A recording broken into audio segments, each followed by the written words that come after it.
And analysis alone is never going to lead to conversational. It's just never going to lead to a true conversational read. You have to be analyzing and then reacting to it. You have to listen to yourself. What you listening to, son? Start listening to yourself in every scenario. I'm listening to myself right now, and I'm noticing things about how I'm speaking, whether I'm using my hands, where my body feels, where my throat is, right? Those sorts of things. A little bit about our guest for today. So you've heard Bradford bring campaigns around the world to life with an authentic, honest, and believable voice.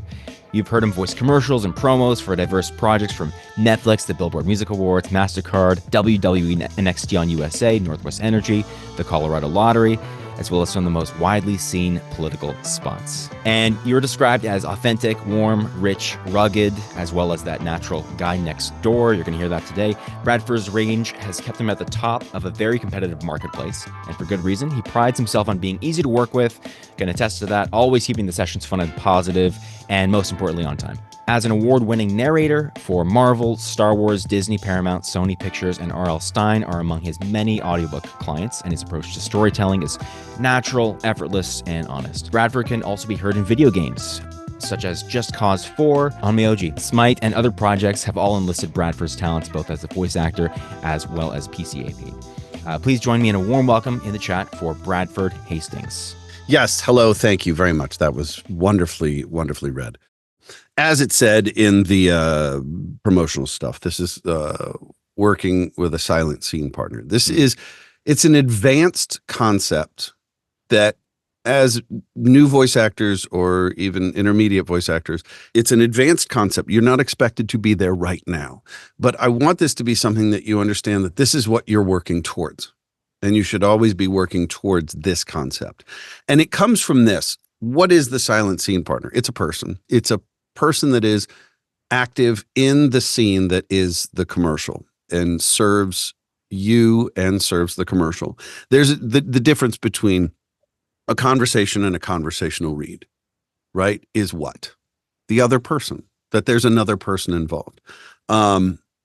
Without it, it's a monologue, or more to the point, a soliloquy, where you're just talking to air. Or if you do say to yourself, I'm talking to my friend. A lot of times what people do is the minute they start speaking or reading the script, as the case may be, that person goes away. Or that person has no animation. They can't do anything. They're not going to challenge you. The scene partner is there to challenge you, to make things difficult for you and allow you to get to this state of emotion as opposed to analysis. Working with a silent scene partner, the goals are to move from analytical to emotional reads. It's going to make it so much easier for you to give a different second take on your auditions. And that's key, the different second take. For a long time when I first started out, the hardest thing for me was to understand that when I would give my second take and change my voice, right? Just change the timbre of my voice. That's not a different read. Being able to give a very different read in your second take. And then it's going to help you work less. And what I mean by that is I always tell my students, the less I work, the more I work. Meaning the less I try and beat a script into submission or perform the script or do something where I really inject myself or, overcompensate.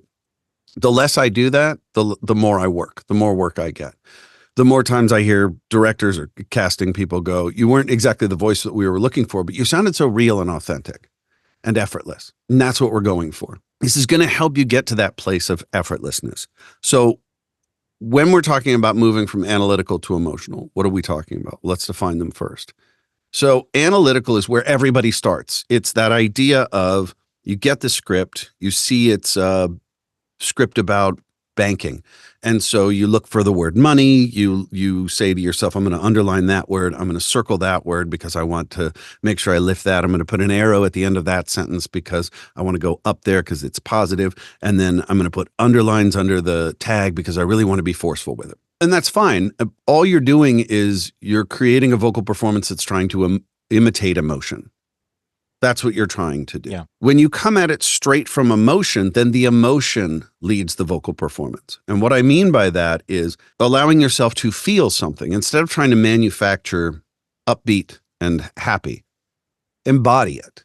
become upbeat and happy in your body and in your mind and in your heart, and speak from that place. Everything will take care of itself from that point on. And the scene partner helps you do that because they give you the things to react to. And I'm going to explain that in just a second. But in order to get an understanding of these two things, right? The difference between analysis and emotion, right? And analysis alone is never going to lead to conversational. It's just never going to lead to a true conversational read. You have to be analyzing and then reacting to it. You have to listen to yourself, right? Start listening to yourself in every scenario. I'm listening to myself right now, and I'm noticing things about how I'm speaking, whether I'm using my hands, where my body feels, where my throat is, right? Those sorts of things.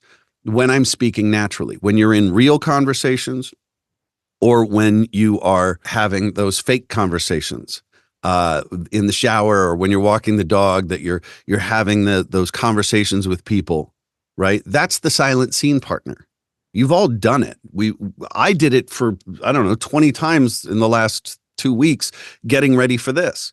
I would take the dog for a walk and I would give this presentation to an audience, and I could feel them pulling away, or I could feel them nodding, or I could feel them, understanding, or I would say it incorrectly and then I would correct myself.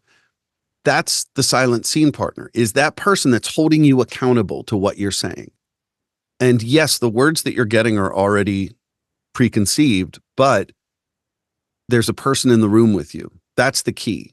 And they have to have animus and an ability to react, because what is acting? Acting is reacting. And if that person has nothing to do, if that person is just a mannequin standing in front of you, then you have nothing to lose and you are simply going to just give them information. So not only are you going to listen to yourself, but I want you to also start reacting to yourself.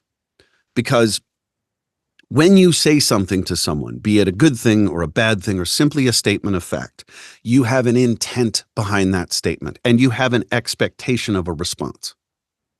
You're not always going to get that response. And when you don't, that's where the organic, that's where the fun can be. I'm not crazy. I know that the person that I'm speaking to is me, just like everybody in your dreams is you, right? I know that the person I've created in my mind is me, and I have absolute control over them. But they don't necessarily do what I want them to do.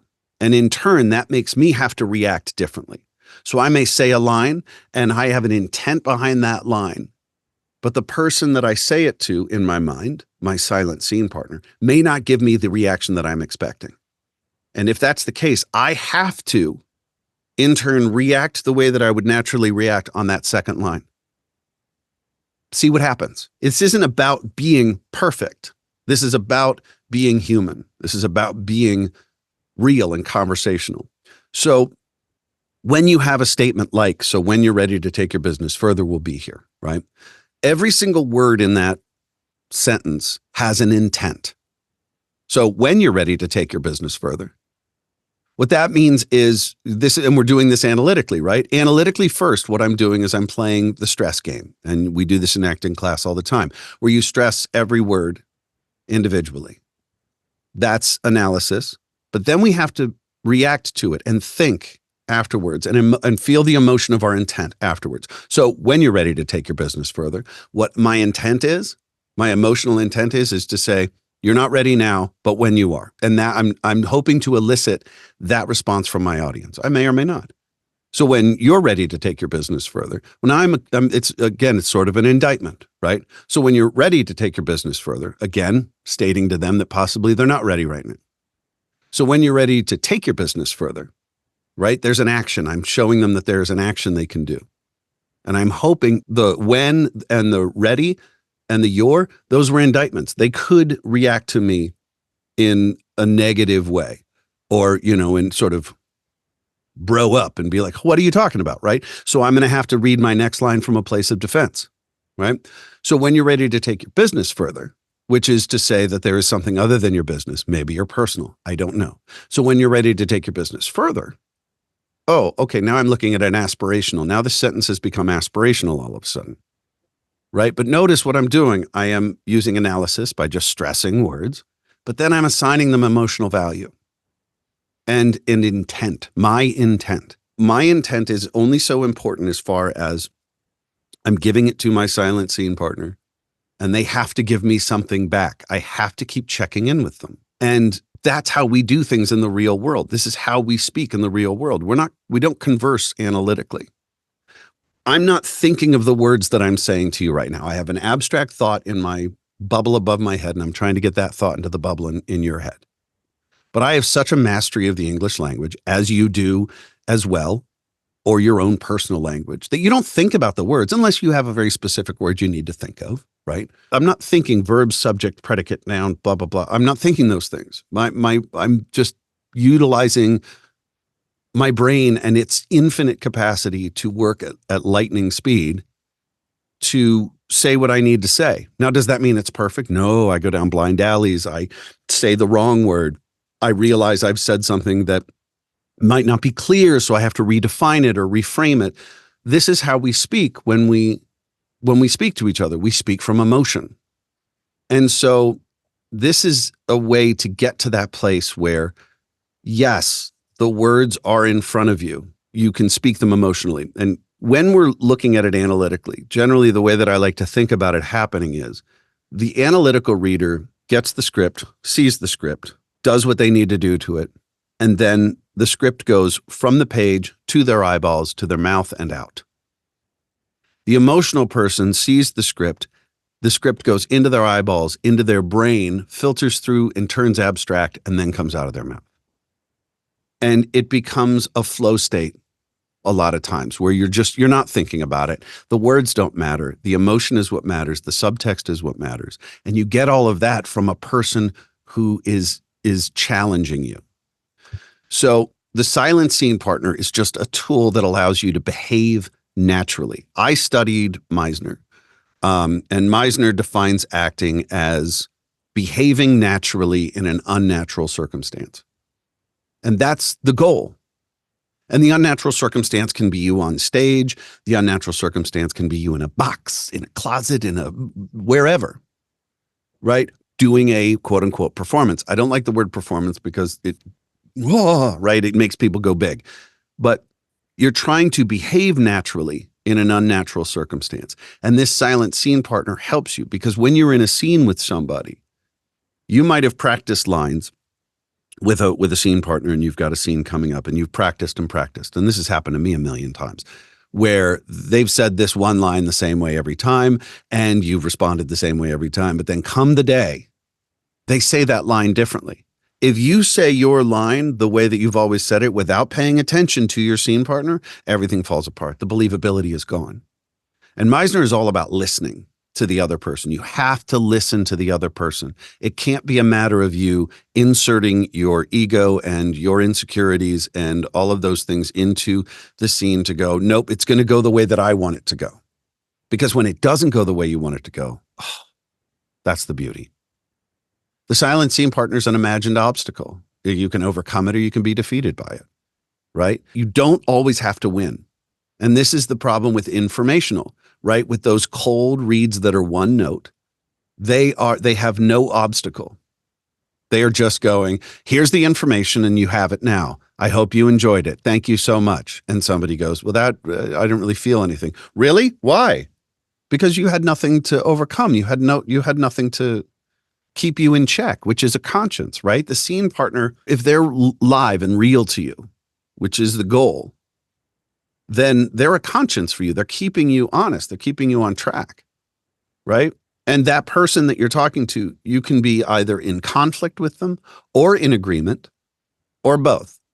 And those are the two states generally. You're either in conflict or you're in agreement or both. You can be in agreement, right? Politics. I'm not talking politics, but generally you have one side and you have another side. They both want to get to the same place. They just disagree about how to get there. Right? So that's in agreement, but in conflict as well, right? With the result. That's the human condition. That's what we do. The silent scene partner is a catalyst. Every first line, I've said it before and I'll say it again, no line is an island. No line in a script exists for no reason. And that includes the very first line. So the silent scene partner can be the catalyst for that first line. You go to a party and there are two groups of people. This group over here, you walk over to them. Somebody's just told a joke and they're laughing. Barring mental illness or severe ego where you need to control every situation, you're going to walk into that group and go, hey, what's going on? You haven't heard the joke, but they're laughing, so you're matching their emotion. You're coming into that scenario to join their group, and you're going to match that emotion, right? Because you are going to react to that emotion. Go to this group over here, and they're quiet and being conspiratorial. You're not going to walk up to that group and go, hey, guys, what's going on? You're going to go, hey, what are we talking about? Right? Why? Because that's what we do. We react to the situation at hand. So the silent scene partner can be a catalyst. How they feel about you, walking up to them and giving them information, can give you everything you need to know how to say that first line. Maybe they're in a situation, they're sitting on the curb and they're crying. Okay, you have so many ways to go up to that person, and they're all individual to you. You could tough love them. Hey, look, this is how it's going to be.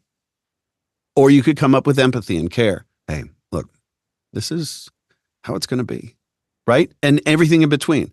The way that you react is what makes you you and what makes it the best way to read it.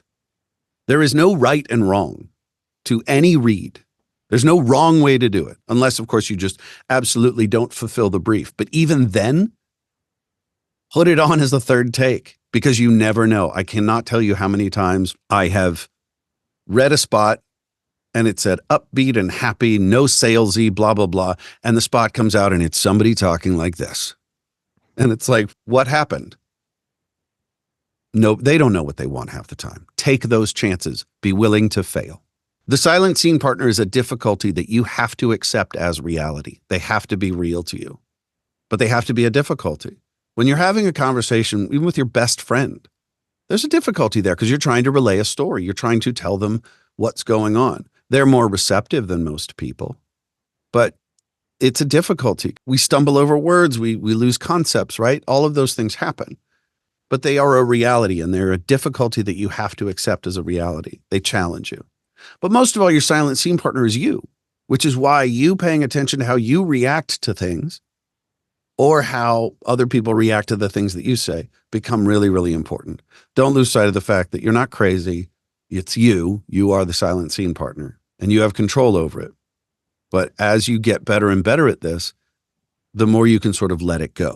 If your scene partner has no animation, then you have nothing to react to. Again, acting is reacting. You have to give yourself something to react to. It's the old school way that I was taught was, who are you talking to? What are you telling them? Or how do you feel about it? And what are you selling or whatever? And I could say, oh, it's my best friend and we're driving in a car. They'd be like, great, go. And the minute I open my mouth, that friend is gone. And it's me show, right? It's about me doing my thing. And that person isn't real to me anymore because my imagination won't let me say, oh, my best friend is standing right in front of me and I'm having a conversation with him the way that I had a very real conversation with him, let's say, last night. Well, if I'm paying attention to every conversation that I'm having, I'm going to pay attention when I'm having that conversation with him last night, and I'm going to bring that with me. And I'm going to notice, oh, wow, when I tell him stories that are really exciting, I don't necessarily get all this. That's performance, right? I can feel excited about a story, but I'm just going to tell him, right? That's how I act. You may react differently, but you have to have somebody to give you something to react to. And what can you react to? Facial expressions, smirks, eyebrow raises, furrowed brows, blank expressions. They may give you nothing. Smiles, tears, whatever, right? You say something, they're going to react. They can react with an action. They can fold their arms. They can close their personality off to you. They can shrug. They don't care. They can point at you. They can try to speak, which then makes you react in a certain way. They can try and walk away. They can nod in agreement. They can do a head tilt like they don't know. You can add to these, right? And you can find all of these things in all the conversations that you have. They can do vocalizations. They can sigh like my dog does. They can laugh. They can groan. They can go, huh? They can ask you a question. They can try and interrupt you. They can whistle. They can do a bunch of stuff, right?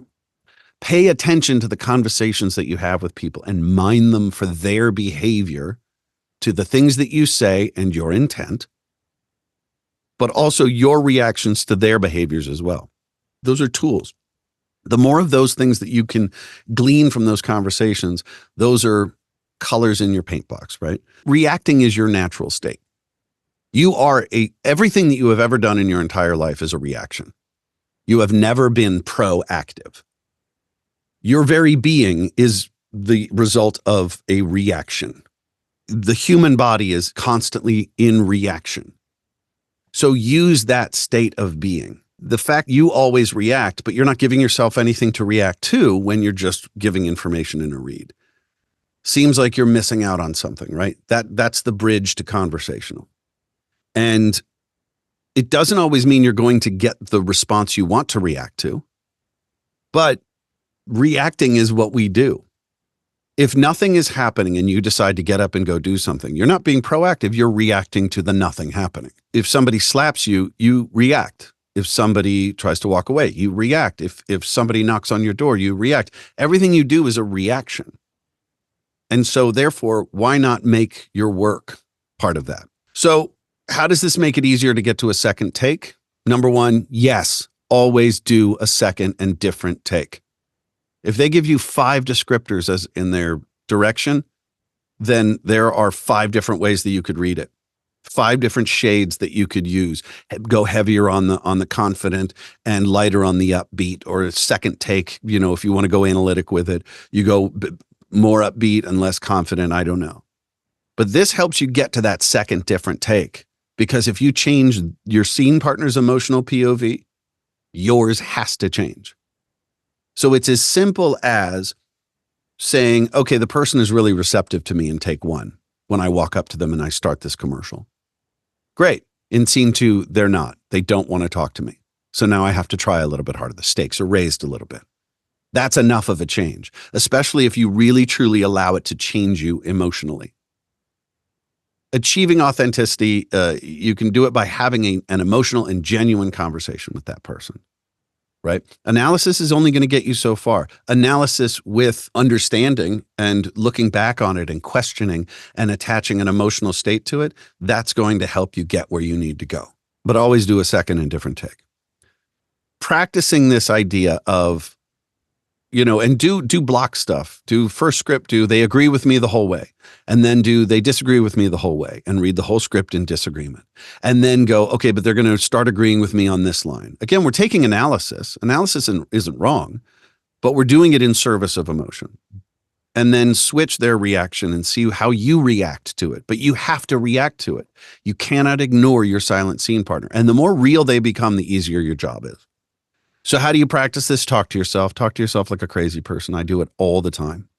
I have discussions with people all the time while I'm walking around, and it's very real. The person is very real to me, and I can hear their reactions because I know them well enough. And I use that because I've been present in real conversations and I know how they react to things, right? I know how receptive they are to certain things, and certain things they're not, right? Big, stop judging yourself. Stop judging your voice, the timbre of your voice. Nobody cares, right? That voice that you have has gotten you so far in your life. Why would you suddenly decide to want to do this just because a microphone is on, right? No, just speak the way you speak. Speak from your honest truth, and it will always translate so much better than anything else. I shouldn't say stop analyzing and feel. I should say start using analyzing to feel. Yeah. Right? Start taking your analysis, because you're always going to analyze. You're always going to look at a script, and because that's the unnatural part of things, right? That's the unnatural circumstance. You've been given a script. You've been told what to say. They're not your words. Great. Move past that as fast as you can, and then make them yours. Create an emotion that makes them yours, a scenario that makes them yours, a person that you're talking to that you would say these things to. Work less. Extra effort doesn't mean better. Extra effort very rarely means better, right? I'm constantly trying to be effortless, especially in the risk of, or actually in the service of, failure. I try and fail all the time. Every first take, I am trying to fail. By fail, I mean mess up, knock myself off balance, keep myself in that improv state. I don't know what my silent scene partner is going to do. I can't do that because they are just like a real person. I may say one thing to my mother with the intent of her reaction being getting mad at me, and she may go, "That's too bad." What do I do with that? I get upset because you're not giving me what I want, right? So, or she could go, "Oh my God, I'm so sorry. Okay, cool. Now I feel better because I've gotten what I needed," right? Or she would get mad or whatever. But I am always reading with the intent of failing. I'm not trying to do it right. There's no right way to read a script.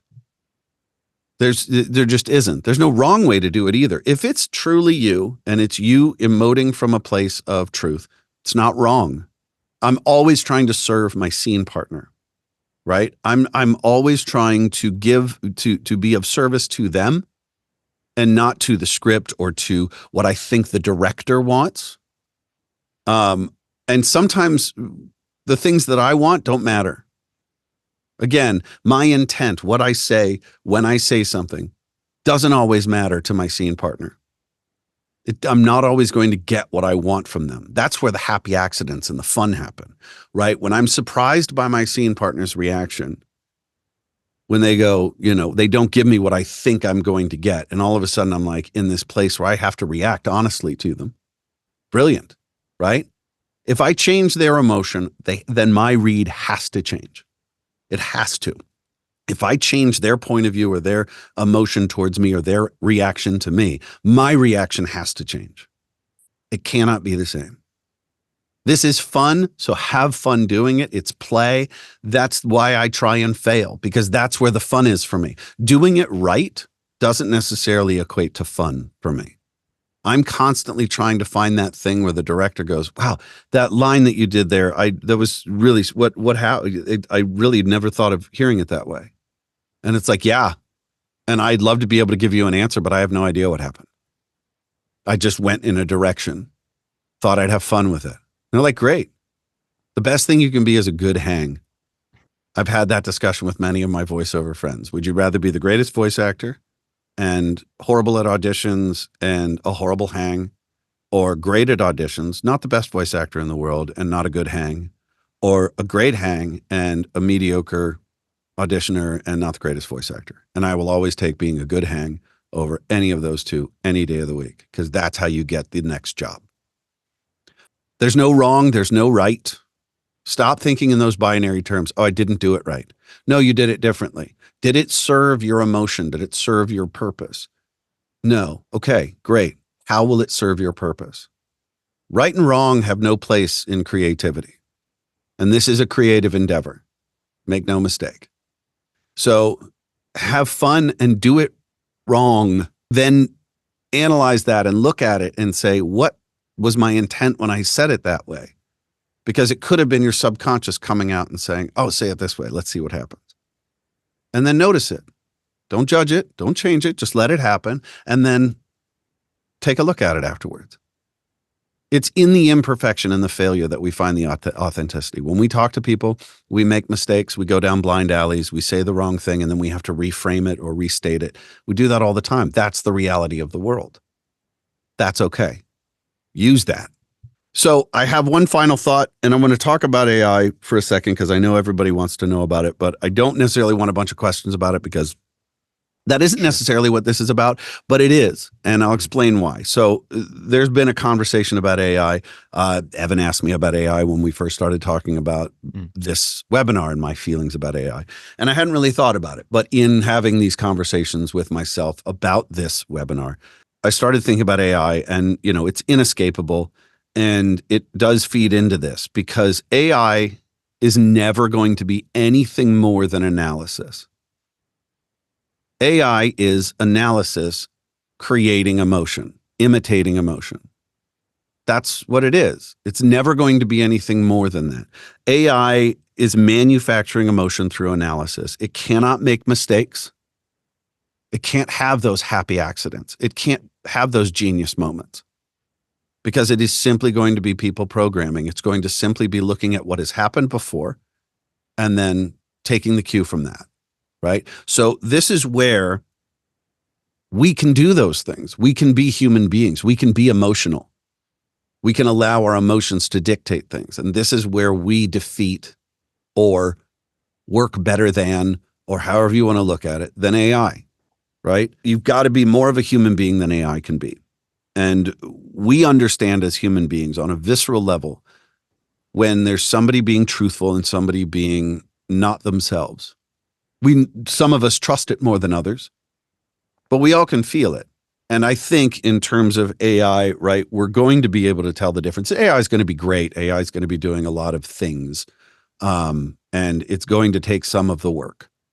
But my feeling is the more that I can be an emotional human and a good hang, the less I have to fear AI, the less I have to worry about that sort of stuff. So there's that. I think I have a new world record. It might be 15 fonts. I'm not so sure. Everybody can agree here. This is a new angle for a lot of people. I want to know how people can get in touch with you. Ooh, I do see a bunch of questions. Look what we did. And Evan and I came up with this. Yeah, well, I consulted. Yeah. 13, 14, 15, 16. Yeah. Personal best font usage. Oh, I'm so good.